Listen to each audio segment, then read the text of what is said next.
Kenapa Islam bisa menaklukkan dua imperium terbesar di dunia hanya dalam waktu kurang dari 100 tahun? Kata Prof. Jiang, jawabannya akan mengejutkan kamu. Di kelas sebelumnya, Prof. Jiang sudah membahas bagaimana sistem sosial membuat orang miskin tetap miskin, dan bagaimana revolusi selalu berulang dalam sejarah manusia. Hari ini, Prof. Jiang membawa kita ke babak baru sejarah dunia, ke sebuah peradaban yang pernah menjadi pusat ilmu pengetahuan dunia. Ada 3 pertanyaan besar yang akan dijawab hari ini. Kenapa Islam masuk Golden Age, sementara Eropa masuk Dark Ages? Apa yang mengakhiri kejayaan itu? Dan bagaimana Eropa akhirnya bisa menyalip dunia Islam? Tapi sebelum menjawab itu semua, kata Prof. Jiang, ada 3 misteri besar dalam sejarah Islam yang belum pernah terpecahkan. Dan hari ini, kita akan mencoba memecahkannya. Kata Prof. Jiang, mari kita mulai dengan beberapa fakta dasar tentang Islam. Islam adalah agama terbesar kedua di dunia. Kristen memiliki 2 miliar pemeluk. Islam memiliki 1 miliar pemeluk. Mereka terbagi menjadi 2 mazhab besar.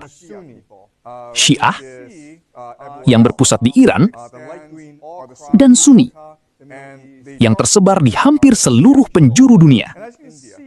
Perbedaan utamanya sederhana. Syiah percaya bahwa hanya keturunan langsung dari cucu Muhammad, Ali, yang bisa menjadi pemimpin agama. Sunni tidak percaya demikian. Dan negara dengan populasi muslim terbesar di dunia, bukan Arab Saudi, bukan Iran, bukan Pakistan, adalah Indonesia. Muslim artinya menyerahkan diri sepenuhnya kepada Tuhan. Dan Islam didirikan oleh seorang pria bernama Muhammad, yang diyakini umat muslim sebagai nabi terakhir Tuhan. Kata Prof. Jiang, pada usia 40 tahun, Muhammad, yang saat itu adalah seorang pedagang, mengalami sebuah penglihatan. Dia masuk ke dalam sebuah gua untuk bermeditasi, dan malaikat Jibril menemuinya dan menyampaikan kepadanya wahyu-wahyu yang kemudian dia hafalkan. Wahyu-wahyu inilah yang menjadi dasar dari kitab suci Islam, Al-Quran.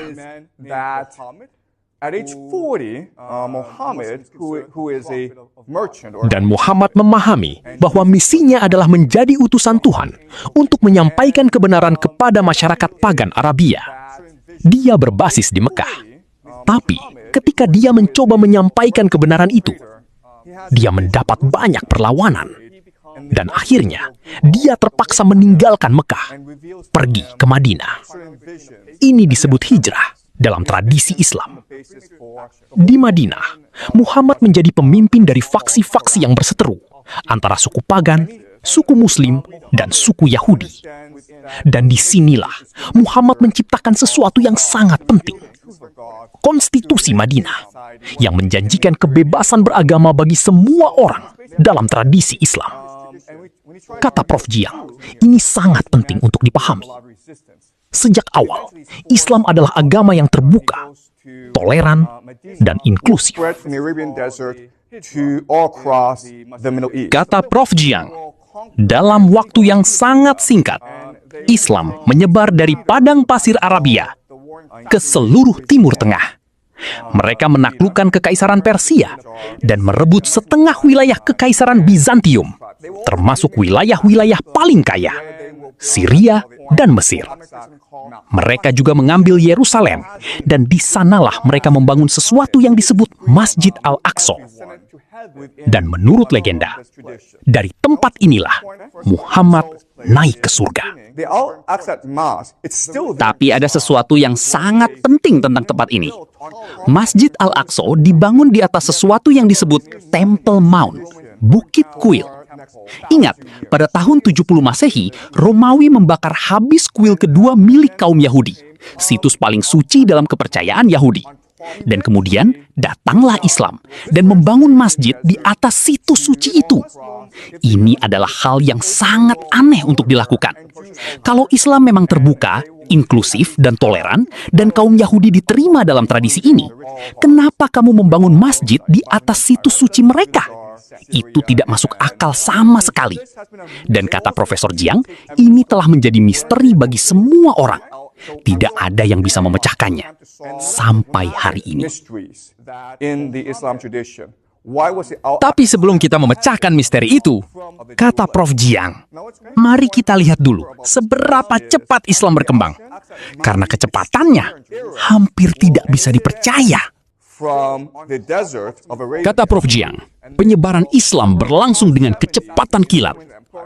Dalam waktu kurang dari 100 tahun, mereka menyebar dari padang pasir Arabia, tempat termiskin di seluruh kawasan, ke hampir seluruh Timur Tengah.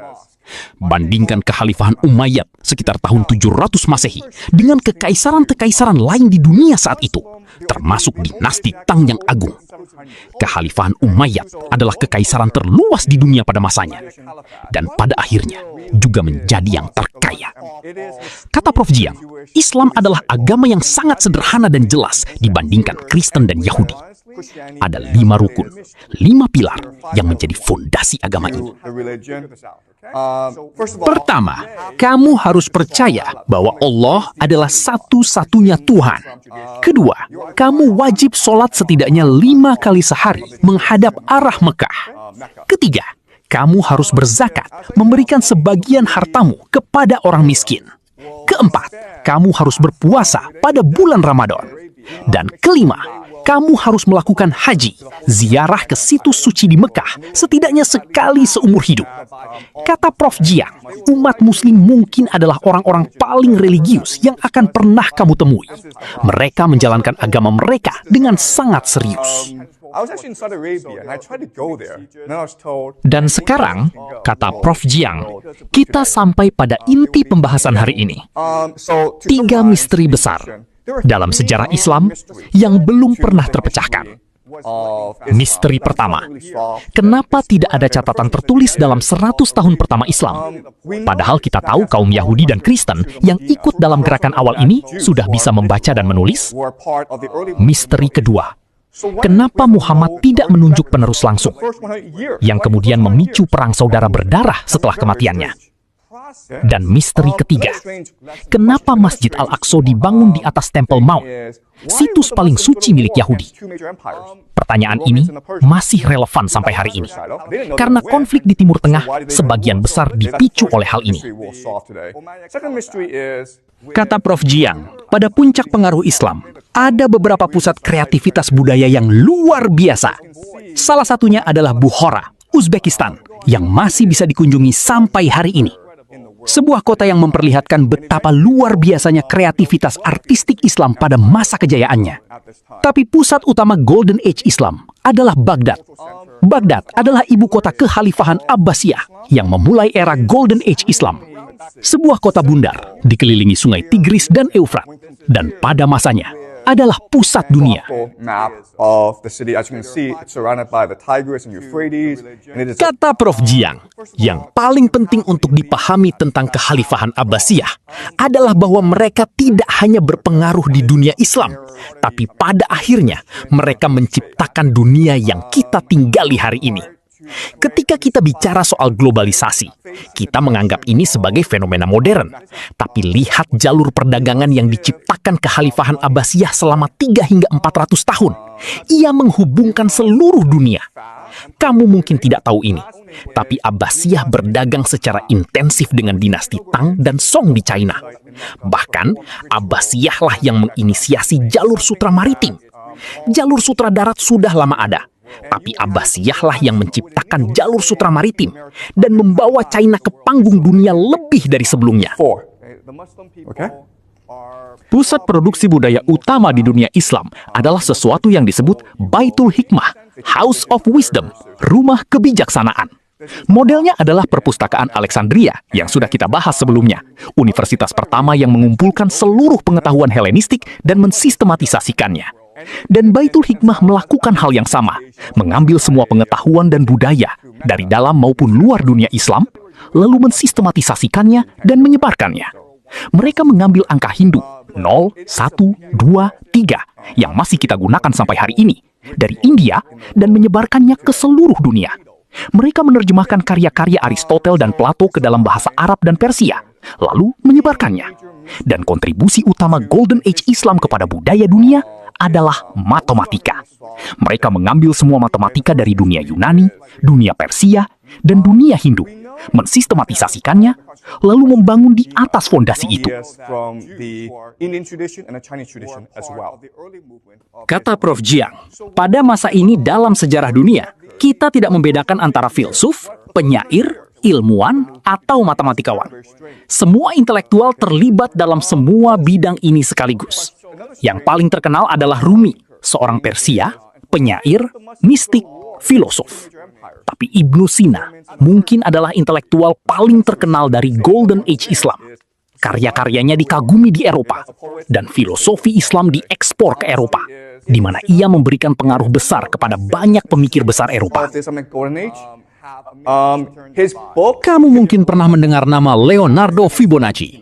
Pada masa ini, dia pergi ke Baghdad untuk belajar dari matematikawan-matematikawan terkemuka dan membawa ide-ide mereka kembali ke Eropa. Ada juga Ibn Rushd atau Averroes, intelektual besar lainnya.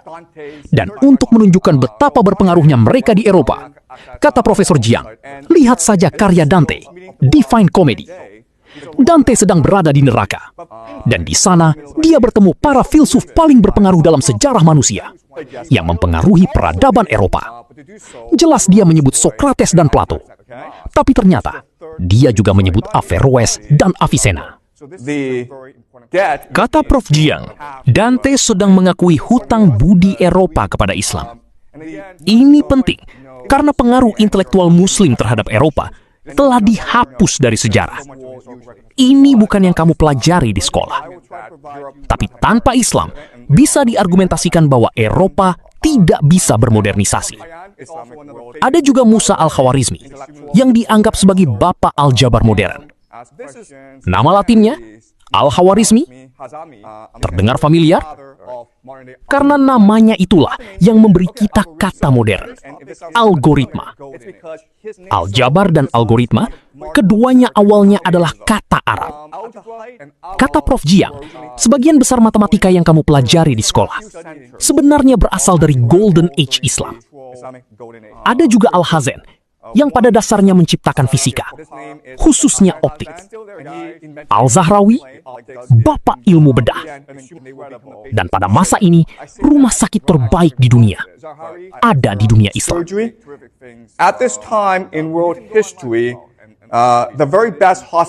Dan yang luar biasa, di rumah sakit itu, kalau kamu miskin dan tidak bisa membayar, kamu tetap mendapat pengobatan gratis.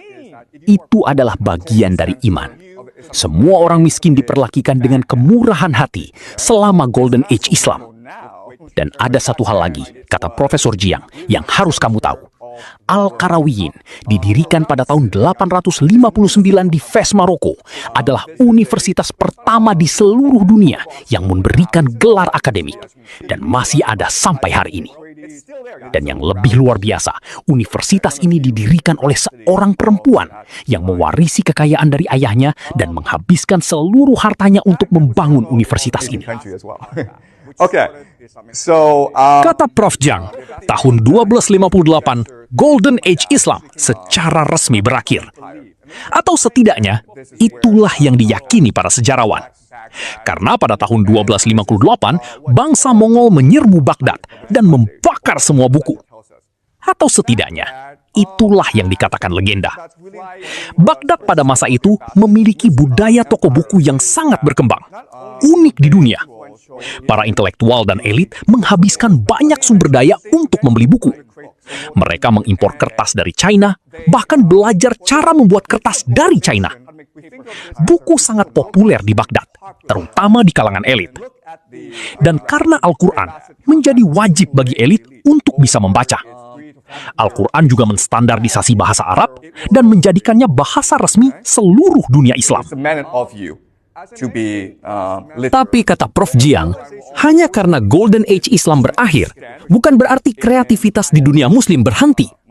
Ada Ibn Khaldun yang dianggap sebagai bapak ilmu sosial, ekonomi, filsafat sejarah, politik. Pria ini menemukan banyak disiplin ilmu ini. Dia paling terkenal dengan konsep asabiyah, yang berarti kohesi sosial. Dia adalah orang pertama yang secara sistematis berpikir tentang sejarah besar. Kenapa peradaban bangkit? Dan kenapa peradaban runtuh? Dan kesimpulannya, wilayah perbatasan mampu menaklukkan kerajaan besar. Karena rakyat di perbatasan memiliki asabiyah. Mereka lebih egaliter, lebih bebas, lebih kohesif sebagai budaya. Sedangkan kerajaan besar, karena terlalu besar, kehilangan banyak kohesinya. Kata Prof. Jiang, dari sekitar tahun 622 hingga tahun 1700-an, dunia Islam mendominasi dunia. Dan sekarang muncul pertanyaan besar. Bagaimana ini bisa terjadi? Bagaimana Islam yang lahir dari padang pasir Arabia bisa melampaui Eropa dan melampaui Kristen? Untuk menjawab pertanyaan itu, kata Prof. Jiang, kita harus kembali ke 3 misteri besar yang belum terpecahkan. Kenapa tidak ada catatan tertulis? Kenapa Muhammad tidak menunjuk penerus? Dan kenapa Al-Aqsa dibangun di atas Temple Mount? Jawabannya ada di video berikutnya. From 1300 to 1700, the world was dominated by 3 major empires and systemized and standardized for mass dissemination. Okay? So, the things that they were doing were they were taking Hindu numerals. Okay, so 0, 1, 2, 3. We still use them today. They took them from India, and again they standardized it and disseminated this knowledge. They took works from Aristotle and Plato